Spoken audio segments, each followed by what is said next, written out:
Hello, friends. Stan Prime here. We're again with another Thursday Thoughts.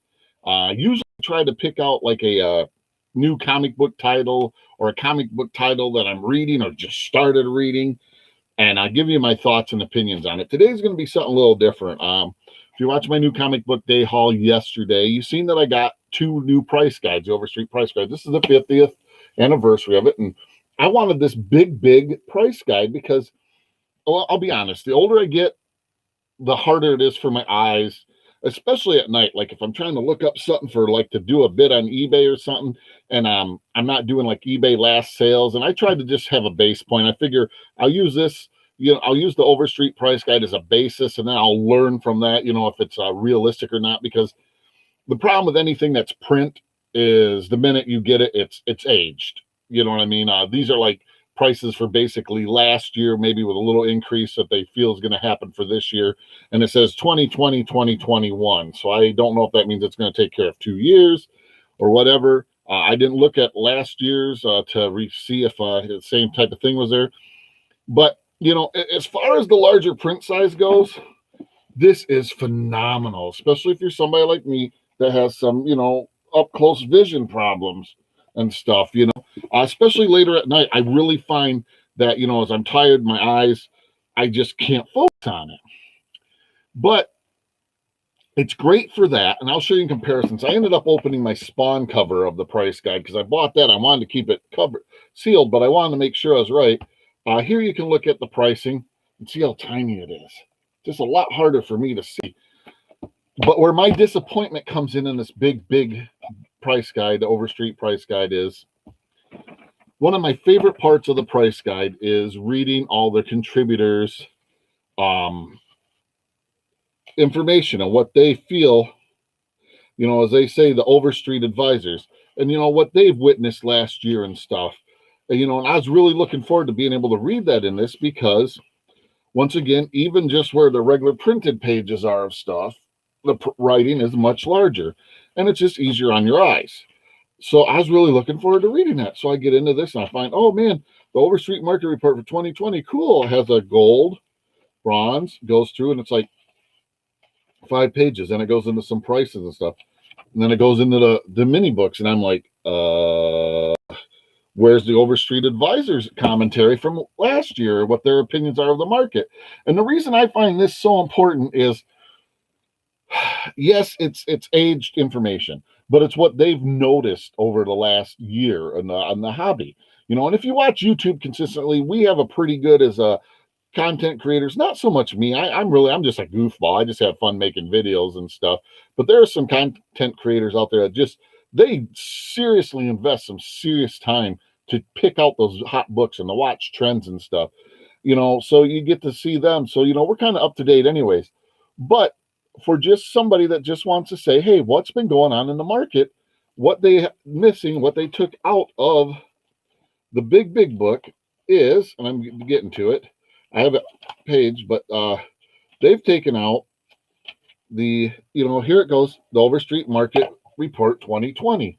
Okay, well, that's what they had in that one. Of course, it's just black and white, which is fine, but here it's really in depth. They have that part there that's like 5 pages. Okay, cool. What they leave out is all this information. This is different contributors, like what they noticed in the market in the past year. And I really enjoy that. What I noticed last year was that there are some, the common trends are the common trends across the board. You're going to have those common trends that go across the board that, we all have, like it also, this big book doesn't have the market report, doesn't have the war report, which is cool to look at in war books. Hey, Alex, how you doing, man? So it doesn't have that. And, there's just a lot of stuff that it doesn't have. And I was really disappointed that the big book did not include that, considering that, it's even over the hardcover McFarlane cover Spawn book here, it's an additional $13 more, so it's like, I just kind of, for lack of better terms, I was bummed, because the big book is missing literally this many pages of good information in the hobby. And that goes from page 97 to 187. So what, that's 90 pages. And and I know a lot of people could probably care less about old information, like what Johnny seen over in the Northwest, what Tommy seen over here. But this even has European and Australian uh, advisors putting their input in. And I was so looking forward to reading it in the big book, because that's why I bought two. I wanted this one just to keep brand new, wrapped and put away.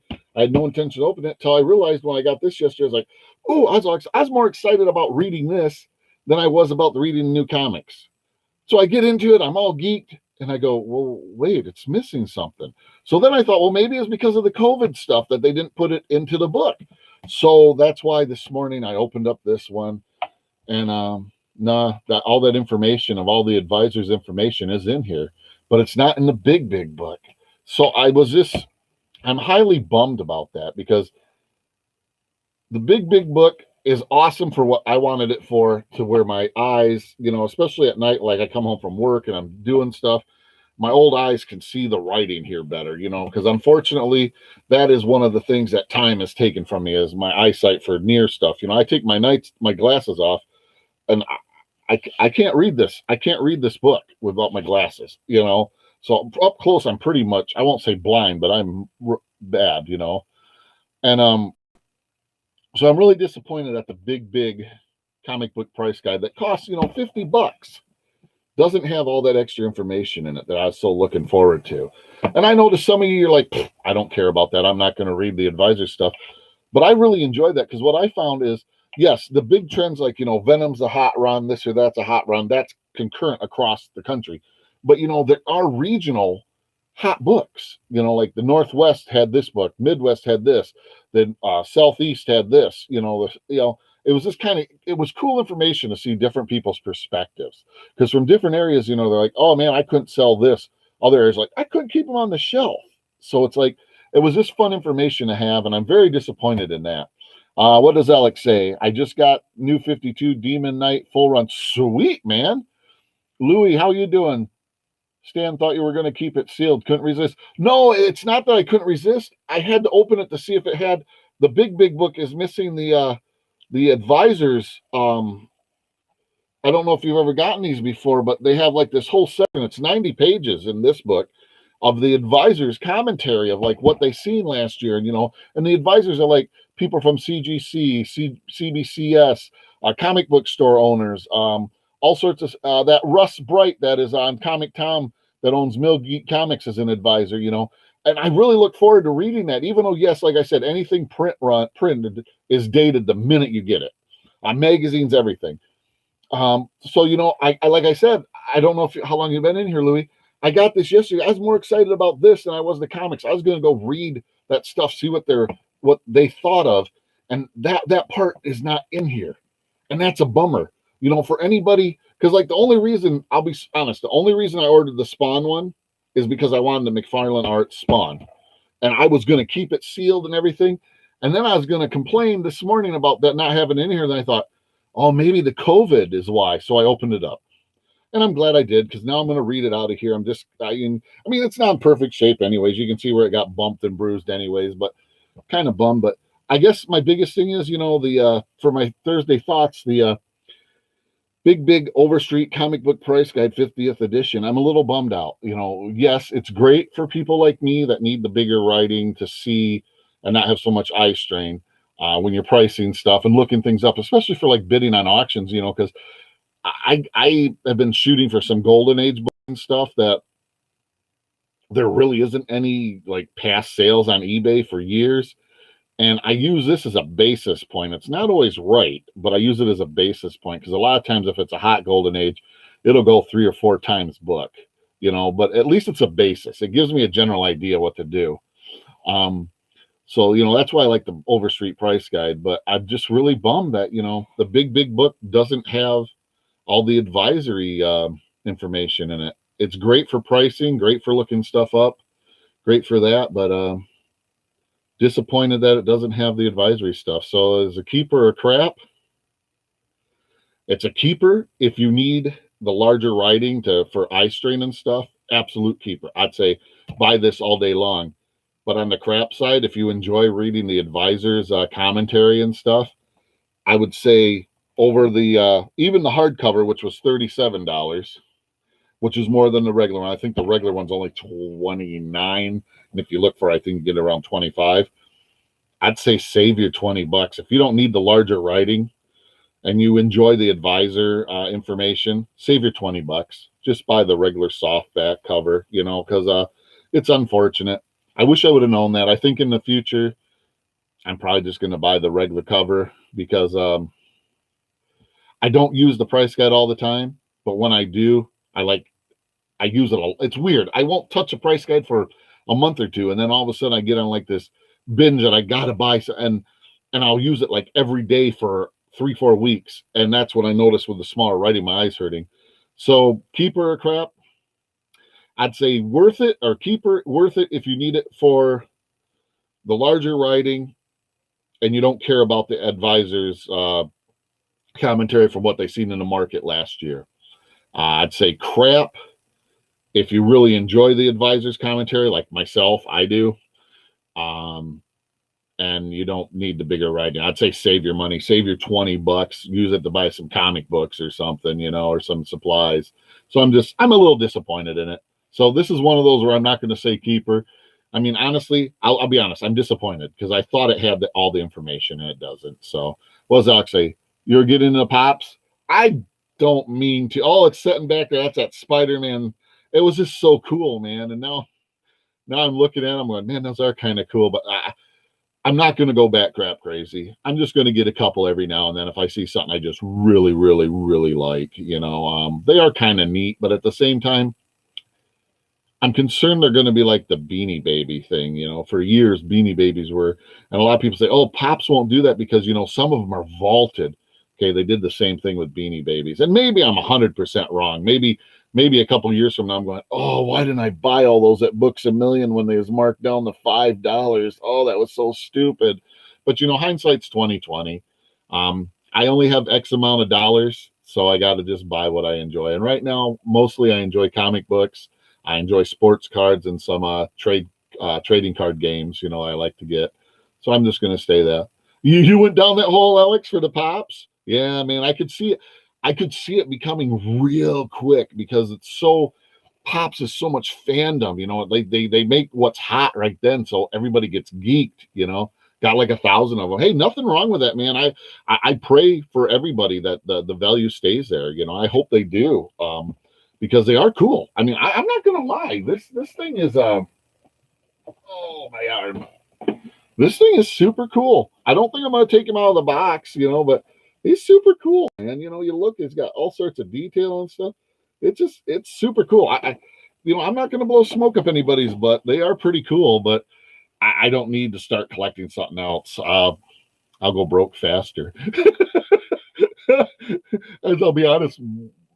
Something my wife and I just talked about this morning because I want to see what she thought. And I told her, man, I really want to get an old original Nintendo system and Super Mario Brothers at least. I go, I love that game. I miss it. And she's like, oh my gosh, that'd be so cool. And I'm like, what? Yes, they do display nice in the box, Louis. I agree. That's why I'm just gonna. I just set him there last night when I was done with the video, and I forgot he was there. That's funny. But I kind of want to get some of the older video game systems and stuff. But man, I don't want to pay like eBay prices and stuff. I'm kind of hoping maybe I can find them at a yard sale or something.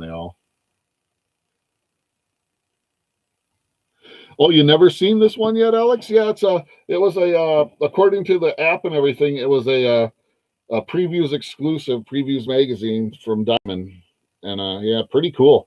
I like him, man. So, and I paid $35 for him. That's what the going rate was. So, I'm not going to complain. Pretty cool, man. Nose is itching me. Hate it when that happens. But yeah. So again, back to the main thing in this video. We're getting towards 15 minutes. The big Overstreet price guide. If you don't care about the advisor's commentary and you just want something that's easy on the eyes, because this writing's at least 2 times bigger than the regular size one, spend the money. It's worth the $50. So I'm not disappointed I bought it. I'm just disappointed it doesn't have the advisor's commentary. And what I mean by that is it's 90 pages of just different things that the different advisors and stuff have seen in the hobby over the year and different stuff like that. It does not include that. But if you don't care about that and you want this for the ease on the eyes, I'd say spend the $50. If you don't need the ease on the eyes, I'd say just get the regular price guide. That's like $29. Save your $20. You know what? I never thought about that, Alex, just to get a remake one of the Nintendo. That might not be a bad idea. Pick up one of those that like has the stuff pre-programmed or something in there. That might not be a bad idea. I don't know. I'm finding the older I get, the more nostalgic I get.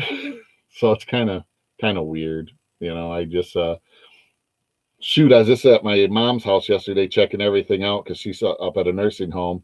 And I found my old Commodore 64 system, the computer system with the disk drives and the printers and stuff, and the floppy disks, 5 1/4 inch floppy disks. And that brought back a lot of memories.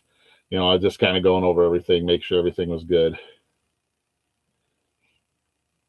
You got all the remake. The writing's small. By the time I'm probably done with 10 pages, I'm going to have to put the book down. But, that's my problem. But hey, thank you all for joining me. Please like, subscribe, and leave comments. I really do enjoy them.